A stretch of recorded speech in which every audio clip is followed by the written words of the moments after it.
আজ হলো 8ই মার্চ অর্থাৎ ইন্টারন্যাশনাল ওমেন্স ডে। দিনটা শুরু করেছিলাম মাকে ডেয়ারি মিল্ক চকলেট দিয়ে। মায়ের অনেক দিনের ইচ্ছে ছিল একটা সেলফ কিনবে, সেই দিনটা আমি ফাঁকাও ছিলাম, বললাম চলো তাহলে আজকেই কেনাকাটা কমপ্লিট করে নেওয়া যাক। তাই আমি আর মা চলে গিয়েছিলাম ফার্নিচারের দোকানে, আর মা পছন্দ করেছিল 4 থাকের একটা গ্রিন কালারের সেলফ। মায়ের যখন পছন্দ হয়েছে তখন তো আর কোনো কথাই বলা যাবে না, কিনতে তো হবেই। তাই আর কোনো রকমের দেরি না করে ওই সেলফটাই কনফার্ম করলাম যে ওটাই নেব।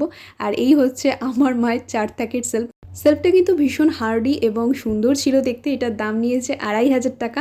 কিন্তু মায়ের পছন্দ যখন হয়েছে তাতে দাম দেখে কোনো লাভ নেই। তারপরে বাড়ি ফেরার পথে মাকে বললাম কি খাবে, বললাম চলো তোমার একটা পেস্ট্রি খাবাই, কারণ আজকে তো ওমেন্স ডে। মায়ের সাথে তো এখন সেরকম আর বেরানো হয়ে ওঠে না, তাই যেদিন বেরোই আমি আর মা বেশ মজা করেই কাটাই। তারপরে আমি মাকে একটু কেক খাইয়ে দিলাম, মা আমায় একটু কেক খাইয়ে দিল। ব্যাস আজকের দিনটা আমরা আনন্দ মজা করে খুব ভালোভাবে কাটিয়েছি, আর বেঁচে যাওয়া কেকটা সম্পূর্ণ আমি খেয়েছি।